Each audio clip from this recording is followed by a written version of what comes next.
Oi, oi, pessoal. Eu sou Júlia Rico, do canal Literatura Indígena Brasileira, e hoje estamos fazendo a nossa live com o escritor Tiago Inhandevá aqui no Face, né, por motivos que a gente já vai explicar. Porque o trabalho do Tiago, ele é relacionado a uma ação social, né, e como aqui ainda a gente tem mais alcance, a gente optou por fazer essa live aqui hoje. Tiago Inhandevá é escritor guarani, né, autor do livro Quando Eu Caçava Tatu e Outros Bichos, e ele também vai se apresentar mais, né, vai se apresentar melhor já também.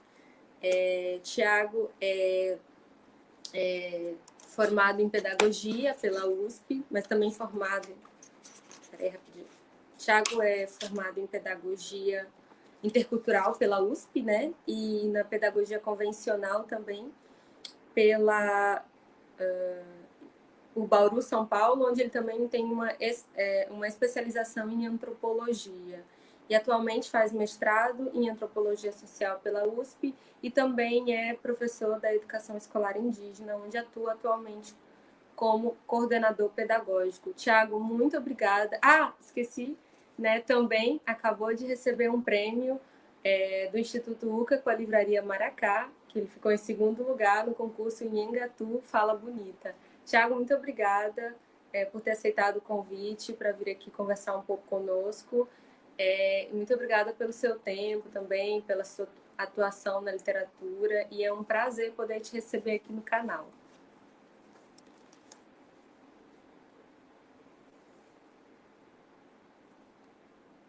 Tiago, você está me ouvindo? Boa tarde a todos que estão assistindo. Boa tarde, Julie, pelo convite. Para mim, está sendo um momento muito especial na minha vida, né? Poder estar realizando, né, um sonho que era publicar um livro. E um livro que contasse um pouco das histórias de uma fase da adolescência guarani-andeva, nas aldeias onde eu morei, falar um pouco sobre mim, falar um pouco sobre minha família. Então, eu acho que está sendo um momento muito interessante na construção desse trabalho e agora com a publicação do livro. O livro ele surge, né, desse interesse que eu sempre tive pelas histórias. Minha avó contava desde criança as histórias antes de dormir. Então, vim de uma família muito simples e que sempre tive essa oportunidade de ter pessoas contando histórias, né, a todo momento, desde uma roda de conversa, contando sobre as histórias do dia a dia, contando histórias mal assombradas, histórias tradicionais da cultura. Então, isso tudo foi desenvolvendo em mim esse interesse, né? Esse interesse por escrever, né? E da forma que eu vivia durante minha infância e adolescência, eu acho que influenciou muito para a realização desse trabalho. Então, essa vontade e minha formação também, enquanto professor indígena, fez com que isso viesse se tornar uma realidade. Então, observando sempre a biblioteca, as literaturas que chegam nas escolas indígenas, isso me fez cada vez mais trabalhar para que chegasse a esse resultado, né? O resultado de tornar, né, as histórias no qual eu vivi num projeto de literatura, né? Uma literatura que tivesse essa acessibilidade para a comunidade onde eu moro, que é a aldeia Nimandaju, e para os alunos, para a escola. Então, dar essa oportunidade deles lerem um autor indígena que seja da sua comunidade, né? Então, como essa não é novo, né, o que eu vou falar, já é algo muito falado pelos próprios professores indígenas, da necessidade de ter autores indígenas, biblioteca das escolas, né? Então, tudo isso foi despertando em mim essa vontade de escrever alguma coisa que pudesse estar na biblioteca da escola e fosse acessível para a comunidade. Então, é um trabalho de autoria independente, né? Não tive patrocínios e nem editora, né? Então, eu resolvi, né, colocar isso por conta própria mesmo e uma forma de retribuir tudo que as minhas comunidades, a minha comunidade atual, sempre me deu em questão de formação, enquanto formação acadêmica, enquanto formação, enquanto sujeito indígena, sujeito Guarani-Nhandeva. Então, isso trouxe, né, então, agora esse trabalho, né, que foi publicado, que é o livro intitulado Quando Eu Caçava Tatu e Outros Bichos. Então, as aventuras de adolescente, de jovem, sempre trouxe, né, as aventuras e as aventuras que instigavam, né, nossas vontades de sair pela noite, sair pelas matas. Então, tudo isso eu acho que são histórias que às vezes parece que são rotineiras e não causaria assim, nenhuma vontade talvez, de leitura, mas assim, eu acredito que traz uma certa importância, né, de um registro de uma fase que talvez já não se pratica mais, como eu estou dizendo, né, na abertura do livro, é algo que hoje já está bem distante, essas atividades de caça, ficando só mesmo a pesca, né? Então, vários fatores influenciaram para que isso não fosse tão algo do dia a dia mais, né? Então, outras coisas influenciaram para que isso não acontecesse mais, né? Então, isso ficou durante, né, aquela minha fase com os meus amigos, e hoje tem isso registrado, né? Eu acho que a importância do registro, né? Para que outros jovens que estão vindo, né? Que não vão mais vivenciar isso, eles vão ter o. Então, eu acho que isso é bacana, né? É bacana para que eles saibam, né? Como que era esse determinado momento, né? Essa fase desses meninos, da minha geração. Eu acho que então isso trouxe nessa oportunidade agora de registrar algo, através desse livro, publicar. Eu acho que está sendo muito. Eu acho que não imaginava da repercussão de tudo isso que está acontecendo, né? Sim, muito legal o teu relato, Thiago. A gente vai falar um pouquinho mais sobre ele. Eu fiz várias anotações assim que o teu livro, sabe, me trouxe, né? O que é muito legal. Mas antes eu queria que você falasse um pouquinho, né? É também um tema do livro, mas da situação em que vivem os Guarani Yandeva. E aí seria importante também, né? Eu tô até com uma blusa aqui que fala que existem mais de 274 línguas indígenas no Brasil, né? Com muitos troncos linguísticos, né? O Guarani vem do tronco Tupi, e aí você me corrija se eu estiver errada, né? E aí eu queria que você falasse um pouquinho, sabe, do povo Guarani, em especial dos Yandeva, né? Que é a Uhum. sua filiação, para a gente conhecer um pouquinho, né, para a sociedade conhecer e identificar, sabe, para não achar que, né, os povos indígenas são todos iguais, ou ainda que os Guarani, né, os Guarani são todos iguais. Você pode falar um pouquinho para a gente sobre isso?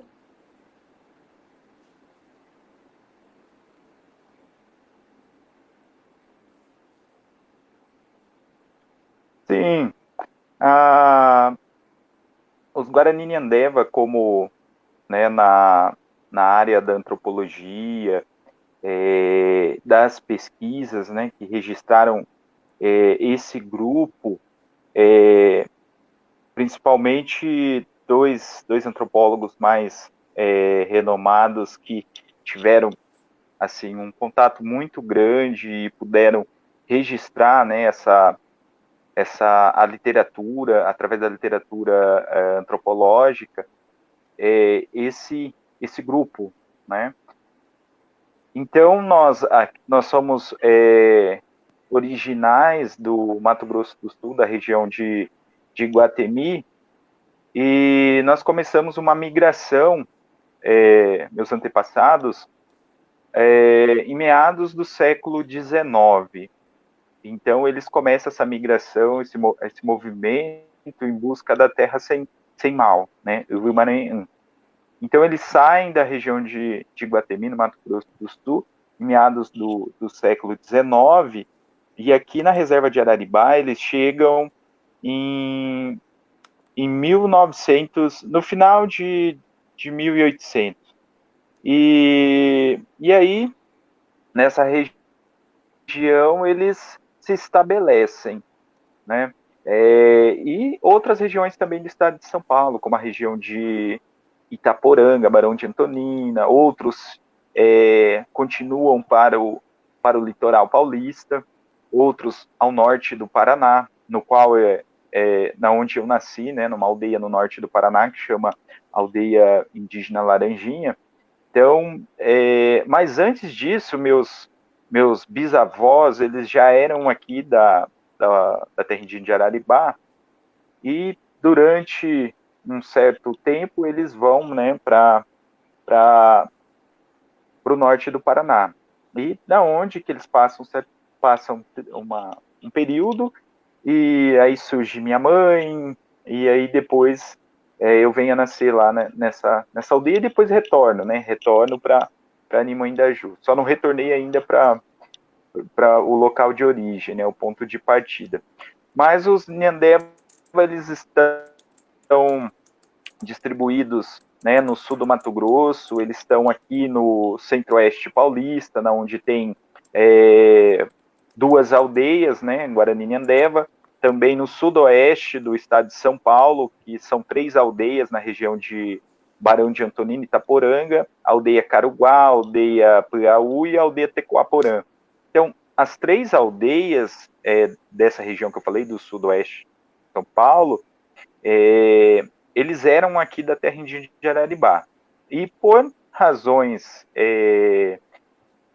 várias razões, né, a retomada desse território, no qual também nós passamos um período na região de Barão de Antonina, eles voltam, né, para essa retomada, né? Então esses grupos, né, que saem, formam novamente as aldeias, os Tecoá, né, nessa região. E os Nhandeva também estão, como eu disse, no norte do Paraná, na aldeia Pinhalzinho, na aldeia Laranjinha e na aldeia Posto Velho, né? Então, é na onde os Nhandevas estão distribuídos, e também no litoral paulista, né? Tem um território lá, chama Terra Indígena Piaçaguera, também acredito que tem mais de 8 aldeias Nhandeva, tem também no mesmo município, né, que é Peruíbe, tem a aldeia Bananal, e no município de Ubatuba, nós temos a aldeia Renascer. Então, os Nhandeva, eles estão espalhados, né, aqui no estado de São Paulo, nessas regiões, e ao norte do Paraná, onde eu tenho mais contato, né.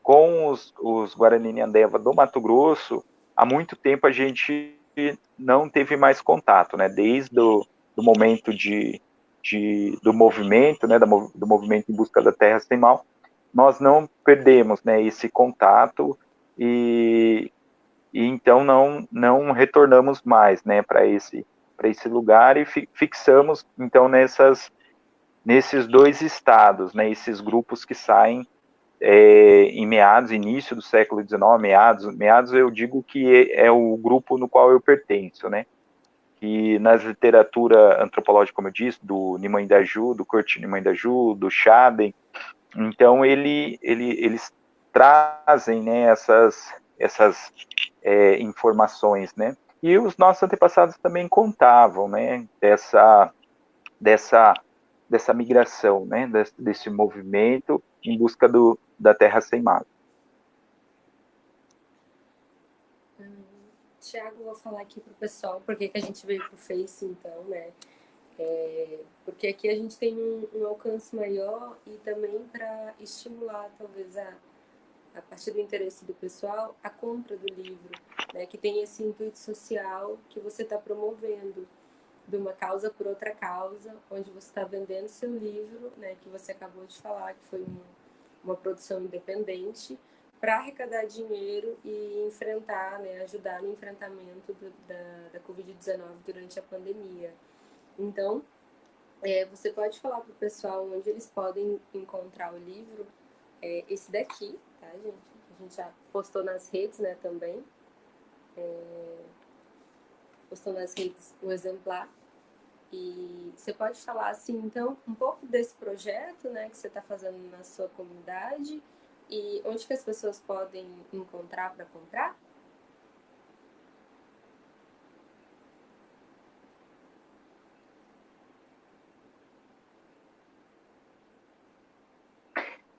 Bom,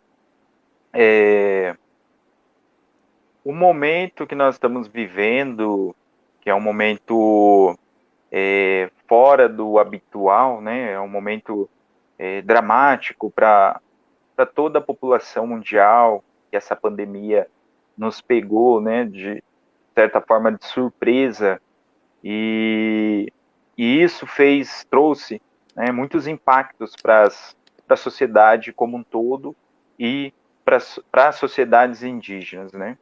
E então, como isso, né, veio tão inesperado, as instituições que trabalham com as comunidades indígenas estavam despreparadas, né, para esse momento. Então, tudo foi, não só as que trabalham com os indígenas, mas as instituições como um todo. Esse déficit, né, essa dificuldade de como lidar com essa situação, né? Quando não tem um remédio, não tem ainda uma vacina para curar as pessoas, a não ser, né, um tratamento convencional de uma gripe. Então, toda essa necessidade que surgiu e de como que se prevenir, combater essa pandemia, nos trouxe muitas necessidades, né? E uma delas foi ter esses materiais de higiene o suficiente, né? Higiene até talvez soe um pouco estranho, né? Porque parece que todo mundo é sujo, mas, né, tem outros sentidos, né? Mas é no sentido mesmo de fazer higienização das mãos, do ambiente, né? Para que esse vírus não chegue às casas, não chegue às pessoas, né? Então nós estamos seguindo toda a recomendação, né, das instituições de saúde, e o que eles recomendam é isso: fazer higienização das mãos, fazer higienização do ambiente, das roupas, quando, né, tem um contato com aglomeração. E então tudo isso, muitas famílias não têm condições de manter uma rotina, né, com esses materiais. Então, às vezes, vai faltar. E então, uma forma de, nesse intervalo, né, que falte, esse projeto que eu estou desenvolvendo vai suprir nesse momento, né? Então, não é algo também que vá chegar até quando tiver a vacina, né? Então, não é um recurso tão grande, né? Mas assim já dá para ajudar de alguma forma, né? Para que essas pessoas, para que os moradores da comunidade eles se cuidem, que eles se previnam, né? Utilizando máscara, passando álcool em gel, fazendo a higienização, né, do ambiente com água sanitária, sabão. Então, esses produtos, né, que talvez não tenha a todo momento, não tem como manter isso. Então, esse projeto vem para ajudar, né? Para ajudar com as vendas dos livros, para que tenha um recurso, né? Um recurso adicional, talvez, para somar junto com as ajudas que estão vindo, ou com né, com os próprios recursos das pessoas. Então, é um projeto que vem mais para somar mesmo, né, não é para resolver tudo, mas é para, de alguma forma, ajudar um pouquinho, né, então é isso que o livro está trazendo. E, e ele também já estava destinado, né, esse livro para o recurso que entrasse para fazer outros projetos, né, dentro da comunidade, na área da educação, na área da cultura. Isso depois seria uma decisão, né, em conjunta das lideranças, do cacique, para que resolvesse a melhor forma de utilizar o dinheiro que entrasse com as vendas dos livros. Então, não foi, como eu disse, né, um trabalho independente, que foi publicado 300 cópias, né, 300 exemplares, e uma parte foi para a biblioteca da escola e outra parte foi para cada morador, para cada família da comunidade, né? E não só para minha escola também eu cedi alguns exemplares para as escolas vizinhas, né? E então foi uma forma de retribuir, e pelo menos aqui na minha área de atuação, minha área que eu tenho relações aqui, tivesse uma cópia desse livro, né? E agora a segunda parte, né? Primeiro foi a doação, foi destinar esses livros para as pessoas, e depois agora essa venda que está acontecendo. Mas, infelizmente, né? Digo infelizmente, mas felizmente já se esgotaram, né? Todos os livros que estavam disponíveis, né, nessa plataforma de venda na internet, né? Que é o Mercado Livre, que foi uma forma que a minha consultoria, que é a minha ilustradora do livro, a Carolina Mancini, é uma pessoa também que eu quero agradecer muito, né, pelo apoio desde o início, e que ela fala sempre das pedras no caminho, né, então todas as pedras que tinha, nós encontramos muitas pedras, então foi uma forma de colocar nessa plataforma, tentamos outras plataformas, mas não deu certo, então por essa deu, né, que foi, né, ter né, um ambiente para venda, né, como eu disse, não estou por nenhuma editora, então facilitou de alguma forma até para me organizar melhor e não ter que ficar fazendo, né, as etiquetas de endereço. Então ajudou bastante, porque, né, eles já dão todo o suporte para a gente poder encaminhar os livros, né? Então tem sido bacana a receptividade das pessoas no Facebook, nas redes sociais, o poder da mídia, né, da mídia séria, da mídia, a gente critica a mídia, mas quando a gente não concorda, mas nesse sentido, os jornais locais, tanto impresso como na internet, na TV, então eles ajudaram bastante, né? E o poder, a força das redes sociais, né? Eu acho que é algo que a gente tem hoje, essa ferramenta em mãos, que tem nos ajudado a divulgar nosso trabalho, divulgar nossos textos, divulgar os eventos, acontecimentos, e é a força das redes sociais e os amigos, né, que nós temos nas redes sociais, que compartilham, que curtem, que nos ajudaram a que esse livro, né, chegasse a esse resultado, essa repercussão toda, e as vendas fossem feitas, né? Então, hoje já estou trabalhando para a segunda edição, né? Está em falta, até comigo aqui eu tenho alguns exemplares, mas já estão destinados todos para alguém, para alguma instituição.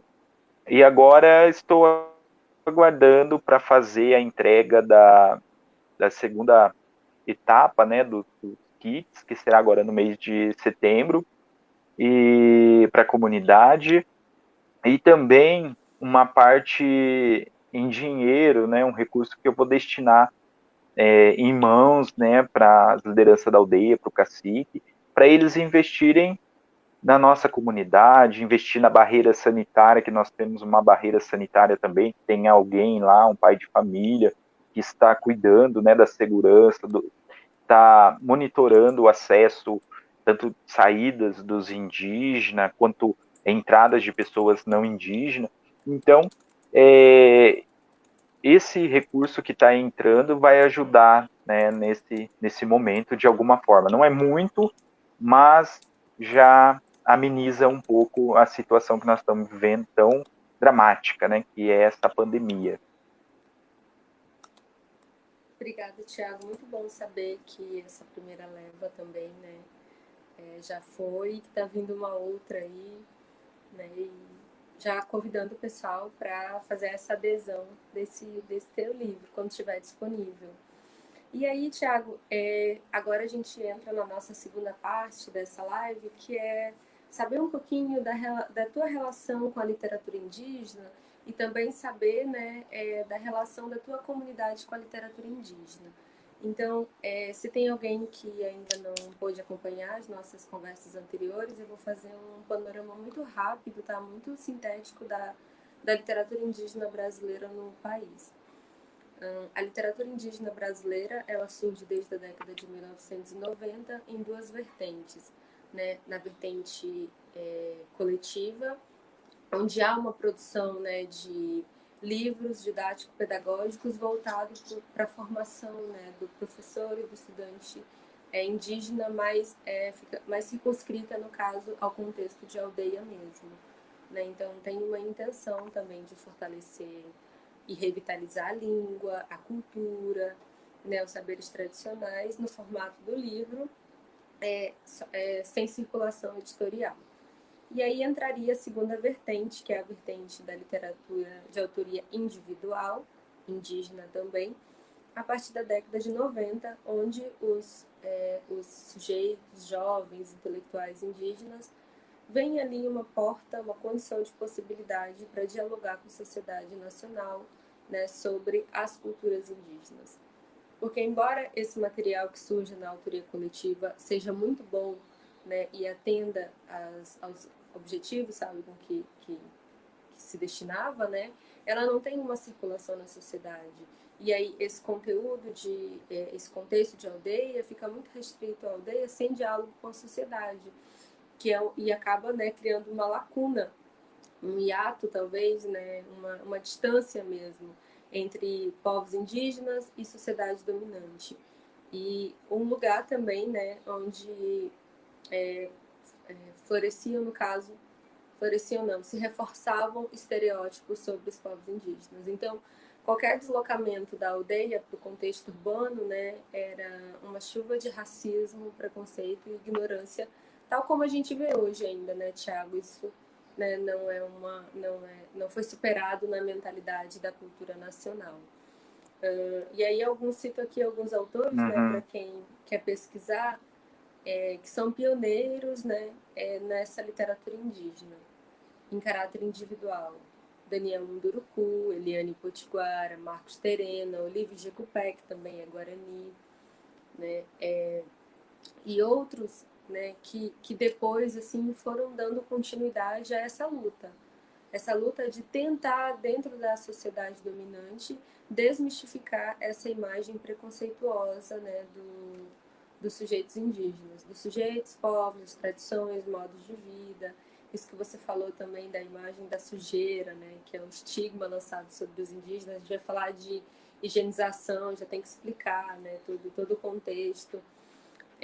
Então, eu queria falar que a gente chega, então, em 2020, com um número considerável de escritores indígenas. São mais ou menos 57, né? E desses 57, todos, então, se propõem a mostrar um lado positivo das suas culturas tradicionais.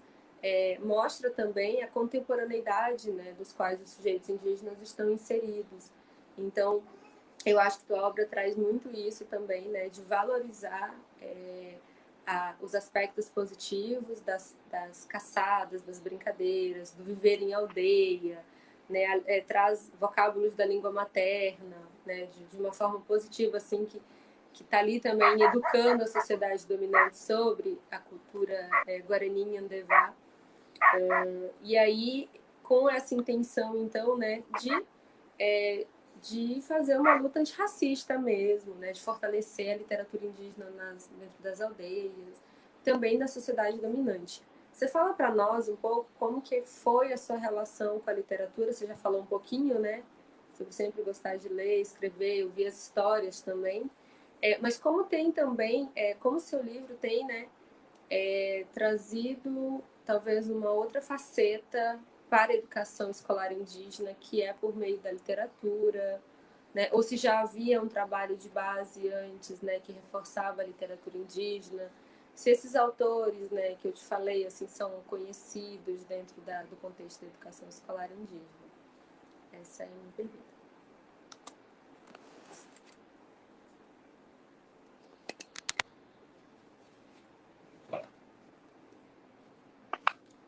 Bom, nada nasce sem ter uma influência, talvez, um exemplo, né? E como eu disse, além da tradição oral que vem, né, que me influenciou, que me direcionou para, né, para um pensamento de poder registrar essas histórias, como eu disse de início, minha avó contava muitas histórias, né? Histórias de macaco, história de onça, as histórias do Pedro Malas Artes, né? Então, assim, isso foi criando uma imaginação muito fértil, né, para que eu pudesse construir, então, as minhas histórias, né, as minhas memórias, né, virassem, né, esse registro através da escrita. E na literatura, as minhas influências também são esses, né, os pioneiros, né, Olívio de Cupé, Daniel Munduruku. Então, assim, os que mais chegavam para a gente aqui nas escolas, chegavam nas comunidades, né? Quando Daniel Munduruku, ele visitou o curso que eu fiz na USP em 2005 a 2008, para contar um pouco, né, do seu trabalho.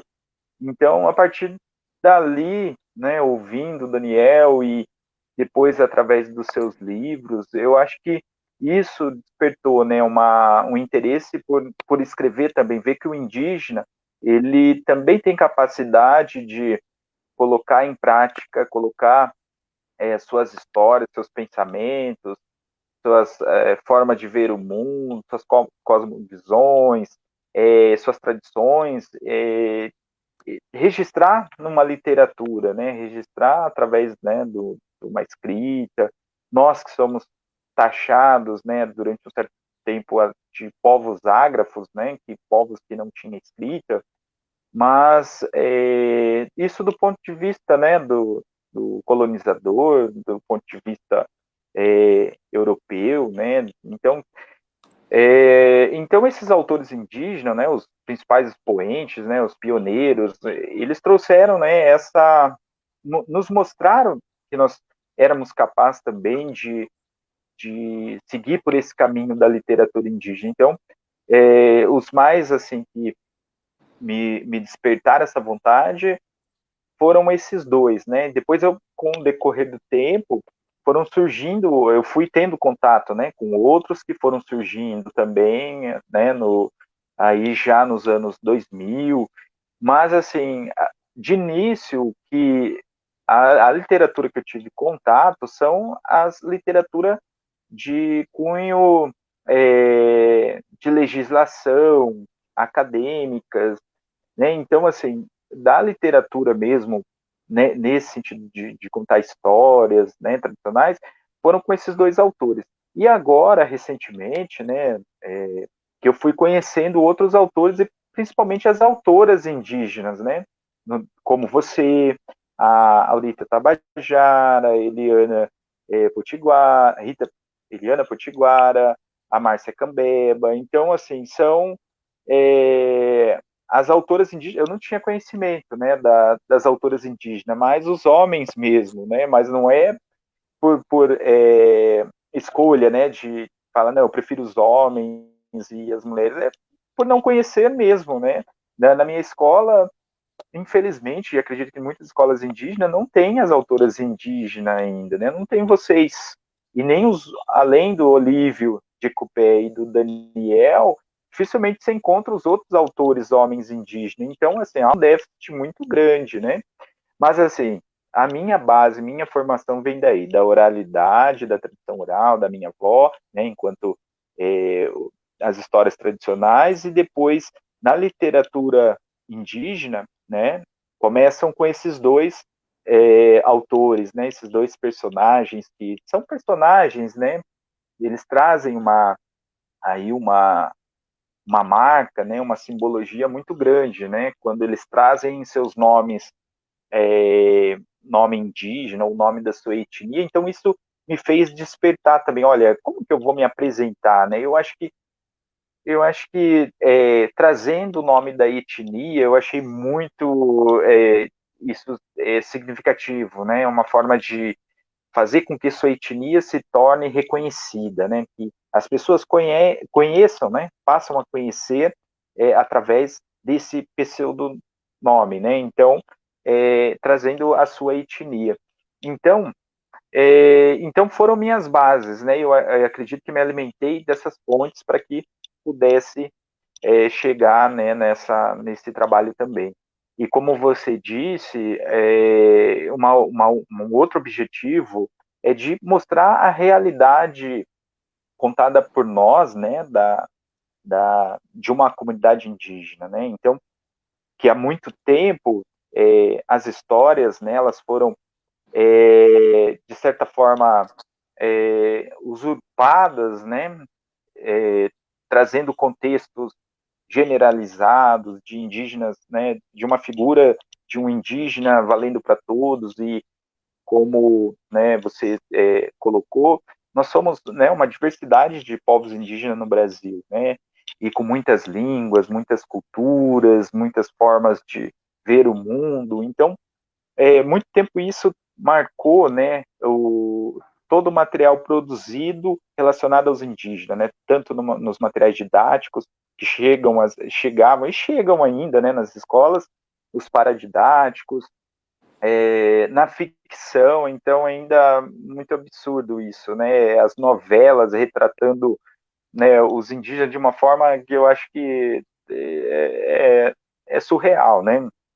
Então, assim, então tudo isso, né, que criou um estereótipo, né, desse indígena que não é a realidade, né? Então, e a literatura indígena, ela vem a, a ajudar, né, a mudar esse pensamento, né, de formar pessoas, professores, né, que possam estar repassando uma história real, uma história, né, que diz a um contexto, né. Tem uma coisa, o de Cupé conta que ele teve contato com um livro no Rio de Janeiro que falava sobre os Guarani Imbuiá, mas sobre a dança, mas no contexto eles traziam os parentes Chavante, né? Então, assim, eu acho que, né, isso não pode mais acontecer. Eu acho que nós estamos aí trazendo esse formato de literatura justamente para que esses estigmas, estereótipos, preconceito não passa, né, a ser eliminados, né, para que não existam mais e se crie uma consciência do indígena atual, né, de como nós somos, né, de fato hoje em nossas comunidades, né, porque muitas das vezes acontece, as pessoas desconhecem realmente, as crianças, os alunos, que as escolas que vêm visitar, as aldeias, vêm visitar a minha comunidade, eles, eles assim, trazem uma bagagem de perguntas totalmente fora do contexto, né?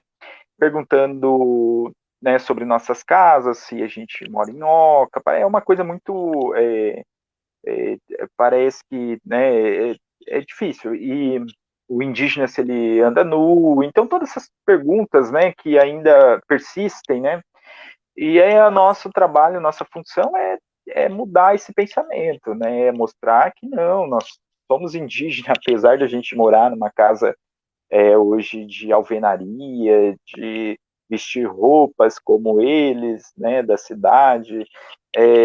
Então isso, né, ainda existe, né? Então, a nossa função e formação é trabalhar em cima disso, para que se crie uma nova consciência, um novo pensamento, uma nova visão sobre o indígena. Então, a literatura indígena está aí para isso, né? Super. Tiago, muito bom tu falar esse ponto. Eu até fiz a Vatuzzi, né, que está nos acompanhando aqui, perguntou se a falta dessa literatura indígena nas escolas é por falta de investimento ou por desconhecimento. A partir do que eu conheço, assim, de fato, reunir todos esses autores é algo novo que a comunidade indígena está fazendo também, né?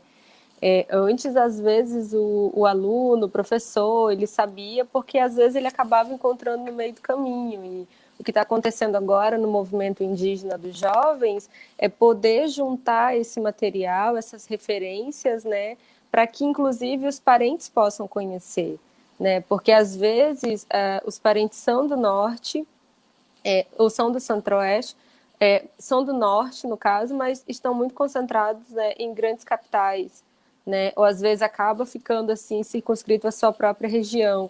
E a tentativa é de mostrar para o Brasil inteiro que a gente tem uma diversidade de autores em várias regiões, tipo Nordeste, Centro-Oeste, Norte, Sul, né, do Brasil, que eles podem, que eles estão com livros que podem ser adquiridos, né, inclusive pela educação escolar indígena, e que todos eles trazem uma imagem muito positiva. Mas eu queria saber como que é no seu contexto isso.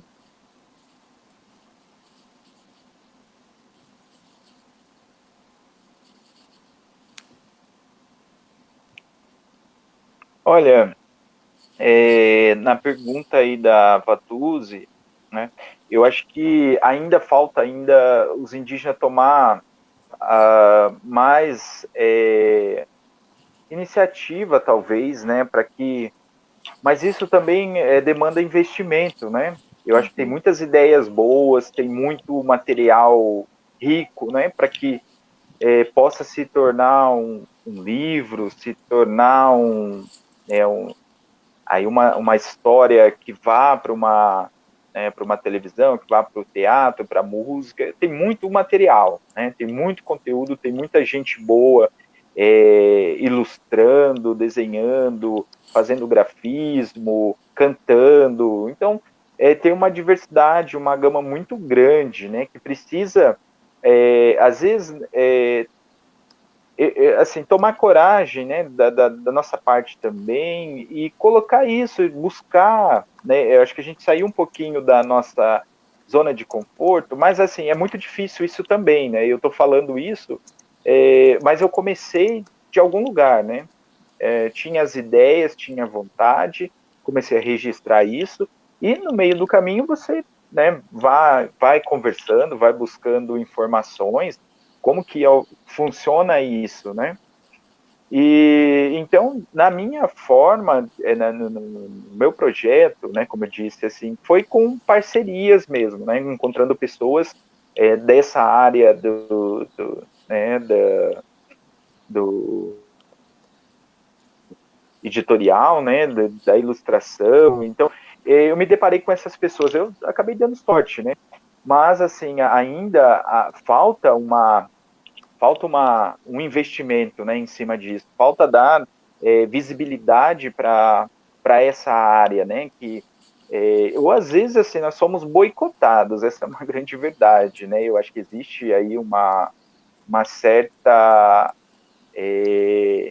política, né, que talvez faça com que a gente não consiga publicar ou colocar nossos livros nas redes de ensino, né, nas secretarias estaduais de ensino. Então, há ainda um impedimento aí que, né, não é só da nossa parte, né, assim, no sentido de que a gente precisa tomar coragem, tomar iniciativa e tentar buscar, se é o nosso sonho, se é a nossa vontade, colocar isso, né, para ser publicado nossas obras, nossos livros, né? Então, no nosso estado aqui de São Paulo ainda tem um déficit muito grande, né? Como eu te disse, o livro de Cupé é o que mais tem chegado nas nossas escolas de autores indígenas, o Daniel Munduruku também, já com essa já tem essa tradição, né, já conquistou esse espaço, então são os dois que chegam mais. E é um material didático, né, a gente tem uma grande reivindicação, um grande debate a respeito dos materiais didáticos específicos, né, para as escolas indígenas, né, tanto os livros mesmo didáticos vão, né, compor as segmentações de séries, né, as seriações, e quanto os livros de literatura. Então há um déficit muito grande, né, em todos os segmentos, né, tanto os didáticos como os de literatura. Ô, Tiago, agora falando especificamente um pouquinho do teu livro, né, eu queria expressar o quanto eu gostei dele. Eu sou meio suspeita, porque eu adoro Ué. escrita de memória, e as memórias para mim são assim um material muito rico, né? Eu gosto muito dessa escrita e essa escrita é um entrelugar, né? Sabe, um lugar em que mostra a vida tradicional do povo Guarani Inhandevá e o confronto, sabe, com as fazendas, né? E tem uma parte, acho que tem uma cena que tu coloca aqui que eu achei muito bonita, mas também muito doída, né? Que é a de ter que entrar nesses territórios que antes eram tradicionais, indígenas, e que hoje são fazendas, né? E que muitos jovens, né, antes se arriscavam a entrar nessas fazendas porque tem capatazes lá e são vigiados e são chamados de propriedades privadas, em que os jovens não podem adentrar, né? E para caçar o tatu não sabe que ali é uma fazenda, né? Eu achei isso assim genial, sabe? Tipo, o tatu não tá ali na cabeça dele que ali é o território que ele pode, né? Que ele vai andar e que ali é o território tradicional e ali do outro lado é a fazenda. E que mesmo assim, né? Os jovens às vezes ousavam entrar nesses outros territórios, assim, vigiados.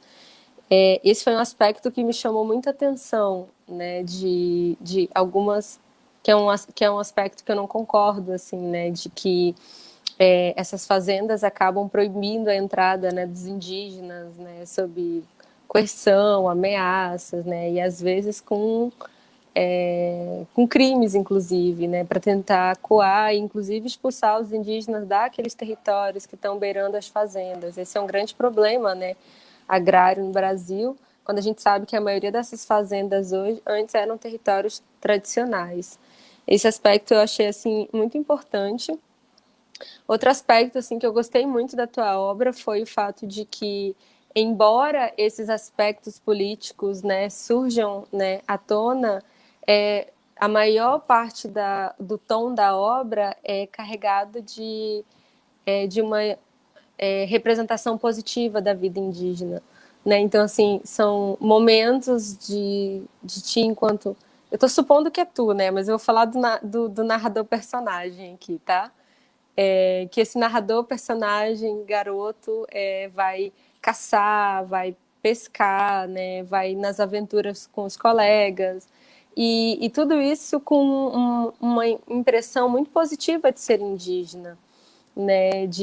Sabe, tem cenas aqui que são muito marcantes, como subir na árvore e ficar com medo, né? E dizer que não está com medo, e ter medo de assombração no caminho de volta para casa, porque a eguinha não dava carona, não dava garupa. Outros momentos em que se apresenta vários tipos de tatus, né? Porque para mim tatu era tatu, né? Eu cresci, eu também vivi no interior quando era criança, vivi no distrito de Abunã, que é uma cidadezinha muito pequena, ribeirinha, né? E a gente via os tatus de vez em quando, mas para mim tatu era tatu. E aqui você falou tipo pelo menos 3 tipos de tatu, um monte de tipos de peixe, assim, que você acaba então apresentando uma fauna, uma flora que quem vive na cidade perde esse contato.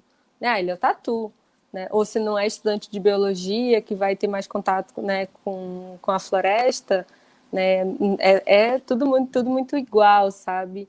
E eu, né, então, dentro da tua obra, eu tive essas imagens muito positivas, sabe? Do que é ser indígena, mesmo que esses aspectos políticos, né, apareçam apareçam em algum momento.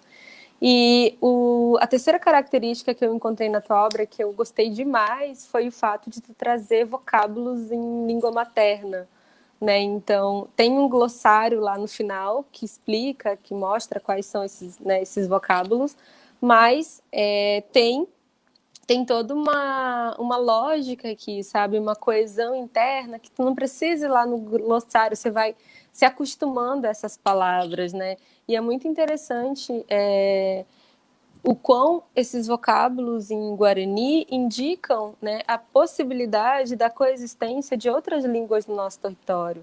Embora a língua portuguesa seja a língua oficial e não reconheça, né, as outras línguas indígenas no território brasileiro, né, a gente sente, por meio da literatura, né, que essa riqueza linguística ela é suplantada.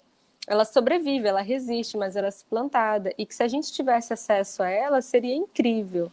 Né? Eu sei que tem, pelo Brasil, vários cursos de Nhengatu, cursos de Guarani, né, que na contramão dessa língua oficial acabam se apresentando também, assim como alternativa para nós. Então, assim, esses foram... tem outras cenas, assim, que eu gostei bastante. E tu já falou também, né, da questão da caça. Hoje, a caça, ela foi sendo deixada de lado, porque o gosto pela carne dos animais de caça, né, também foram sendo abandonados pela comunidade. A atividade de estar no celular em vez de caçar também foi, né, celular, tecnologias também foi uma, né, que foi gradativamente também substituindo essas atividades. E aí eu queria lembrar também, né, que embora os povos indígenas sejam sempre muito atacados quando eles mostram a sua atividade de caça, quero lembrar que no mundo todo os povos indígenas foram e são os únicos que caçam de forma sustentável, ou seja, caçam para subsistência, caçam para comer o animal, né, e não só simplesmente para matar. Que é uma coisa que você traz na obra também, né? A gente respeita a floresta, a gente respeita a natureza. Então, nenhuma morte tipo, é gratuita, assim. E só para lembrar, por fim, né, que as estradas que cortam as grandes fazendas, os grandes latifúndios, né, ou então, pelo menos, as fazendas, os territórios de agronegócio no Brasil, são as que mais matam os animais, né? Então, basta viajar de carro, né, pelo interior do Mato Grosso do Sul, você vê um monte de bichinhos, sabe? Um monte de tamanduá, tatuzinho, bichinhos menores, mortos em beira de estrada. Né? Então, a estrada acaba matando, nessas rodovias acabam matando em números, assim, absurdos, sabe? Os animais. Então, foram essas as impressões que eu tive. Eu queria que você comentasse com a gente, né, se tem mais alguma curiosidade aqui que você queria destacar, se vem mais produção, se você pretende escrever um segundo livro.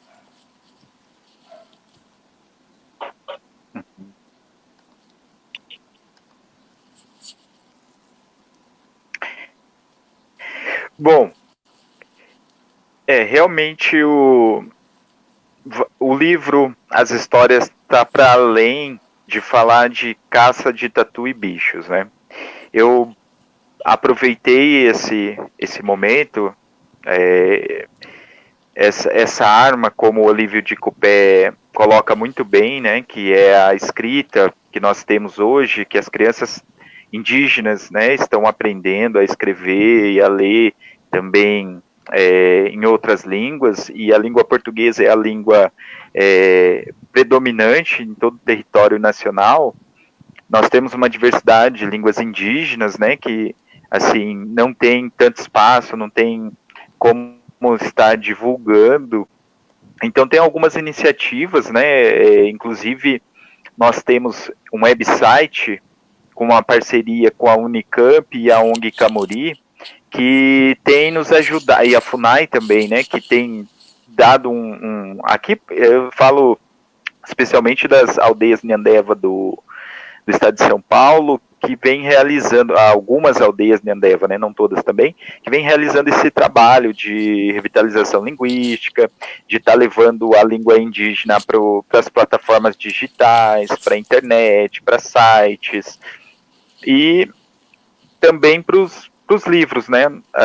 E nós publicamos recentemente vários livros que trazem a língua indígena dentro de um formato padronizado, né, de uma escrita, e então isso tem, de certa forma, ajudado a encurtar um pouco nessa distância que existe ainda de acessibilidade, de divulgação, de produção desse material. Então nós produzimos recentemente um acervo, né, que tem sido referência e ajudado muito nas aulas nas escolas indígenas Guarani-Andeva. E realmente, né, esses aspectos que você coloca a respeito da vizinhança, né, que das aldeias, os limites que nós temos e então toda essa pressão, né, que nós sofremos, quando talvez o título, né, ele traz algo que talvez já não aconteça mais, né, que ele traz no título, né, quando eu caçava, então quer dizer que não se caça mais, mas por quais razões e quais motivos, né, que isso vem acontecendo.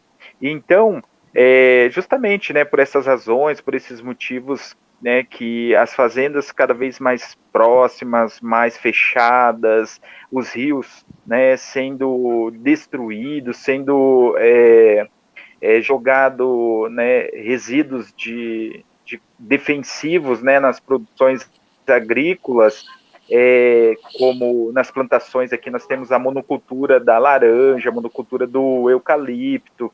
Então tudo isso fez com que não se mais praticasse essas atividades, né, da caça, e também tem afetado a pesca também, como eu disse, né, a pesca ainda é muito forte, mas tem sido afetada, né, por essas razões, né, as fazendas, mesmo assim, com todas as dificuldades,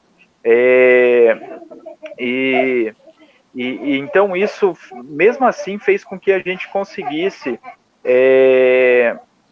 burlar, né, esses limites que sempre eram impostos, né, a nós indígenas aqui das aldeias aqui da terra indígena de Araribá. Então nós Guarani que temos, né, uma assim esse contato muito forte, né, com o rio desde sempre, né, a nossa forma de se movimentar sempre foi pelo perto dos rios, então, e as aldeias iniciais, né, antes, né, dessa nova organização de aldeias que nós temos aqui na terra indígena, nosso território, os Guarani acabaram ficando sem, né, longe, distante do um dos rios aqui principais, né, que é o Rio Batalha. E aí, então, a única forma de buscar, né, continuar praticando essas atividades era entrar num território alheio, né, um território pertencente ou a uma outra etnia. No caso aqui na terra de Araribá nós temos aldeias terena e que hoje o rio principal se encontra, né, na aldeia terena e passando nas fazendas. Então eu venho trazendo também uma forma de denúncia, né, uma forma para a gente, eu acho que o leitor mais com uma leitura mais apurada, ele vai entender que está para além, né, de falar de aventuras, está para além de falar de caça, de tatu. Então eu estou trazendo isso muito forte dentro desse livro, né, que é também falar desses impactos que a gente que influenciou, né, para que a gente não mais praticasse as atividades da caça, da pesca, e que não foi só também a influência da tecnologia não indígena que chegou também, de uma certa forma, contribuindo, né, para essas novas gerações, né. Eu acho que a minha geração a importância desse registro, porque a minha geração foi a última, eu acredito que praticava essas atividades, né, da caça tatu, como eu estou contando nesse livro. Eu, né, vou deixar para aqueles que não tiveram ainda poder ler, né, e entender o que eu estou falando. Mas é isso, né? Uh, e aí tem uma, como você perguntou, né, se tem uma próxima obra. Sim, eu tenho alguns projetos. Eu, assim, prezo muito pela qualidade, né, do que quantidade. Eu acho que tem muita coisa para explorar ainda nessa obra, né, nessa primeira edição, nas próximas edições estou trazendo algumas novidades. Mas tem uma continuação, né? Quando eu caçava tatu, as aventuras continuam, e a última caçada, né? A última caçada já são outros personagens, são outros, já não são mais aqueles personagens, os meus amigos que iniciam, né? Que não onde eu começo a aprender a caçar. Já são outros personagens, então a última caçada ela vai trazer uma emoção, um sentimento muito grande, né? Nesse próximo livro que eu estou trabalhando já, né? Quando eu caçava tatu, as aventuras continuam, e incluindo a última caçada. Eu acho que vocês não vão perder por esperar, vai ser um trabalho bacana, tá bom? Que alegria escutar essa notícia. Vamos só relembrar, Tiago, os exemplares agora dessa primeira edição estão esgotados, né? Porque a Magda Pucci, a querida Magda Pucci, ela perguntou e ela disse que procurou, mas não encontrou. Sim. Aí a notícia é que em setembro, né, já deve estar saindo a segunda edição, certo?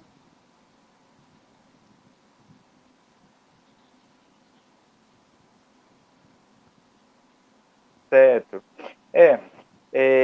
Agora, realmente, né, se esgotaram. Eu acho que, né, foi bacana essa campanha que impulsionou, né, as vendas.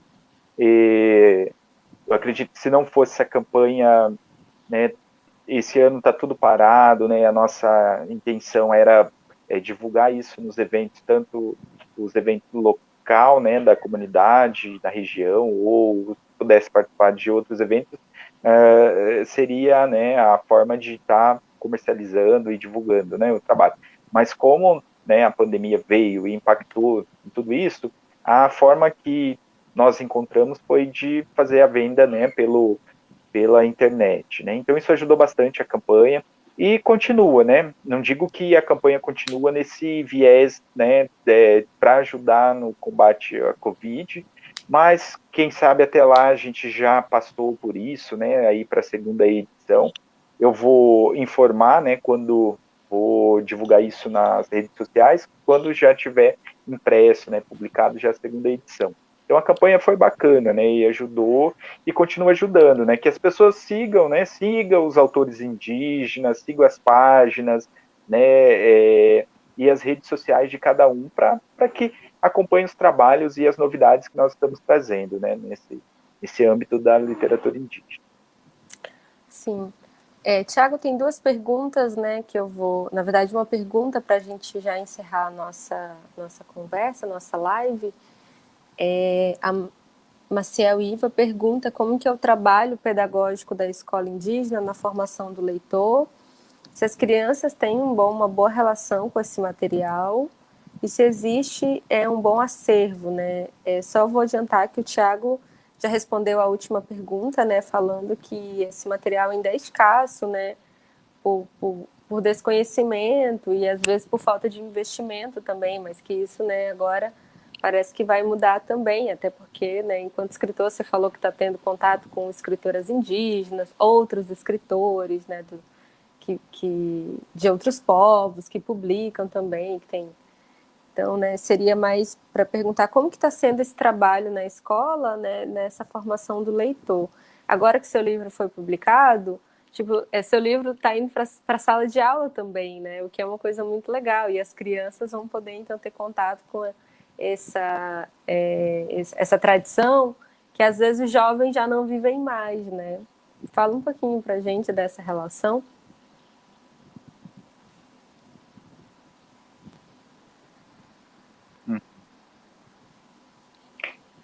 Bom, a escola ela tem um trabalho pedagógico bastante direcionado para todos os tipos de literatura, né? Então, os professores eles incentivam a ler, né? E ler bons textos, né? Ler boas histórias. E então, nosso trabalho, além de tentar escavar, né, buscar autores indígenas para que em algum momento na aula também entre, né, para a formação desses alunos, é utilizar de outros autores também, né, não só os indígenas. Né? Eu acho que a formação dos nossos alunos, a gente preza pela uma formação onde ele vai ter uma diversidade de conhecimento, uma base muito forte da literatura, seja ela qual for. Né? Então, quando eu digo para as outras literaturas, os alunos têm, né, esse acesso, né? Tem um acervo, as bibliotecas das escolas possuem, né, não tantos autores também, né, como eu disse, né, existe um direcionamento de autores, de literatura para as escolas, né, e para as nossas não é diferente, né, o direcionamento de obras que chegam para a nossa escola. E também os autores indígenas, como eu disse, são escassos, né, a gente tem que angariar e buscar, ou até comprar do próprio bolso para que a biblioteca tenha um autor indígena, né. Aí, o contato que os alunos têm, né, a relação que eles têm com os autores indígenas é muito bacana. Nós produzimos, como os cursos de formação de professores indígenas, eles dão oportunidade para que a gente produza de forma coletiva, né, individual, dificilmente sai alguma coisa, mas de forma coletiva às vezes acaba saindo alguns textos nossos, e eu acabei publicando, uma questão até de curiosidade, uma história que já vinha nesse de aventura, né? E os alunos, quando eles tiveram contato com esse material, eles não paravam de ler. Olha, né? Foi o professor que escreveu, nosso professor, nosso, né? Então, isso já vinha, né?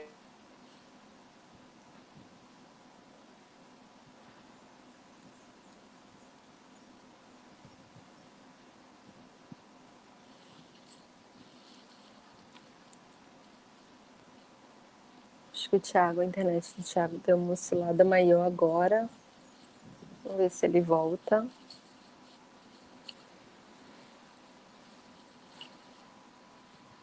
Assim, Voltou. acho que estou voltando. Para nós, você voltou aqui. Voltou.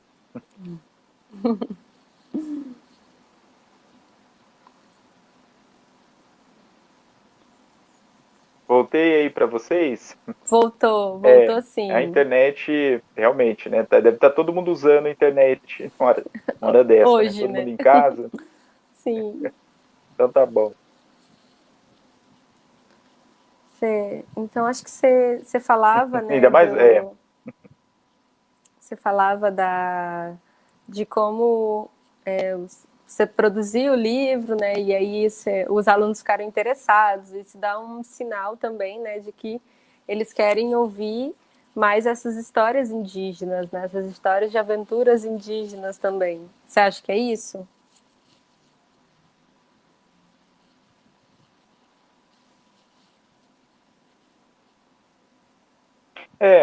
isso despertou e tem despertado, né? Além de despertar, não só nos alunos, professores também, de pensar em produzir alguma coisa para que contribua também para a leitura dos alunos e registre, de certa forma, suas histórias, sua cultura. Recentemente, né, como eu disse, uma parte dos meus livros, eles foram distribuídos na comunidade, distribuídos nas escolas, tanto na minha escola quanto nas escolas vizinhas.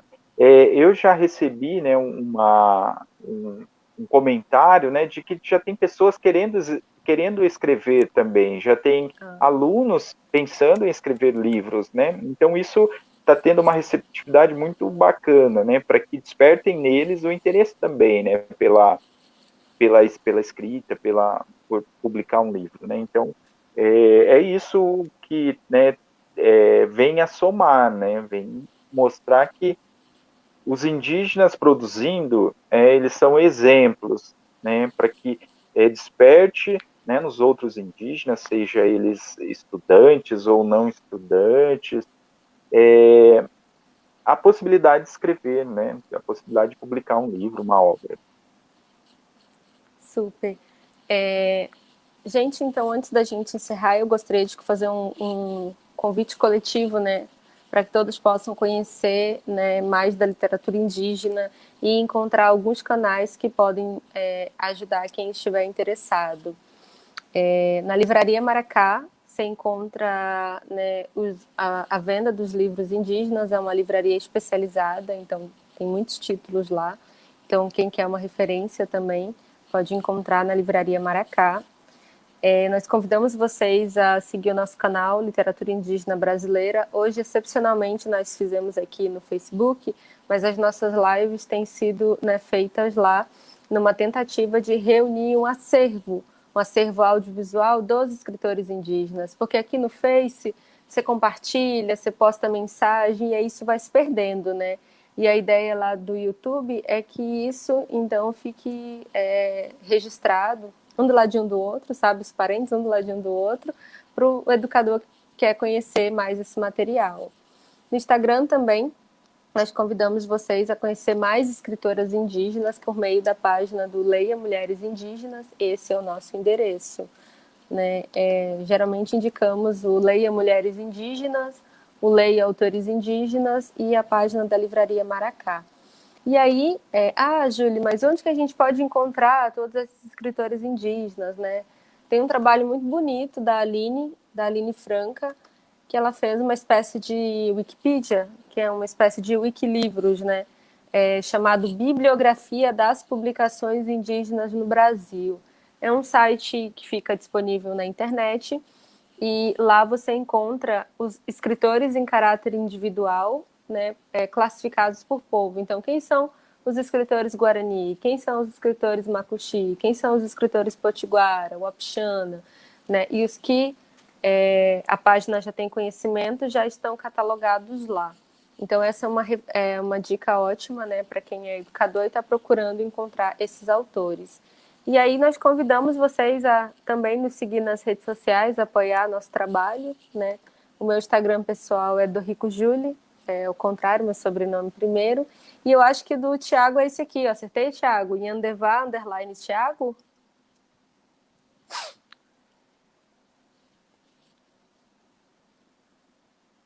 É isso? Isso, @Niandeva, barrinha Thiago. Underline, né? Yandeva, Isso, underline. exatamente. Também estou no Yandeva. Facebook, né? Isso, no Facebook. No Twitter estou aprendendo a mexer agora, tá? Tem algumas coisas lá, mas estou ainda não... Isso. Eu falo... Tô criando também um blog, tá? Logo legal. mais vai ter um blog aí também. Eu vou resgatar algumas histórias do... Isso, vou ter um blog também. Você falou que vai resgatar algumas histórias de novo? Que histórias?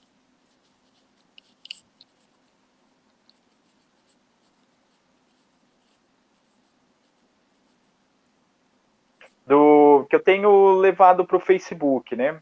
Algumas também memórias, né, de aventuras, de lugares, e eu vou resgatar, complementar, trazer mais informações dentro dessas histórias. Então, eu acho que tem bastante novidade, né, para dentro dessas histórias e que vão compor, né, as histórias que eu vou deixar disponível no blog, né, e outros projetos que eu estou pensando para o blog também, né, mas ele vai nesse sentido, né. Inicialmente eu vou resgatar essas histórias, vou colocar outras, né, que não estão para que sejam, né, obras de livros, mas vão estar disponíveis para o blog, né? Então, outras histórias. Logo já vou lançar o blog também. Estou trabalhando nele. Legal, Thiago. Muito obrigada pela tua participação, pela tua paciência de responder as perguntas e falar um pouco da tua trajetória. É muito importante que nós, da comunidade indígena, conheçamos os escritores indígenas, que nós os escutemos, né? E aos poucos a gente também vai aprendendo, inclusive a falar o nome certo do povo, porque eu acabo falando Inhandeva, mas é Yandeva, e aí eu vou aprendendo isso também. E foi muito importante, né, tua partilha de trajetória, tua partilha de povo, a tua partilha acadêmica, a tua partilha literária, né, que soma então aí no movimento da literatura indígena brasileira, da qual nós temos nos empenhado em difundir no Brasil, né? Então, muito obrigada de coração assim por esse momento aqui com a gente.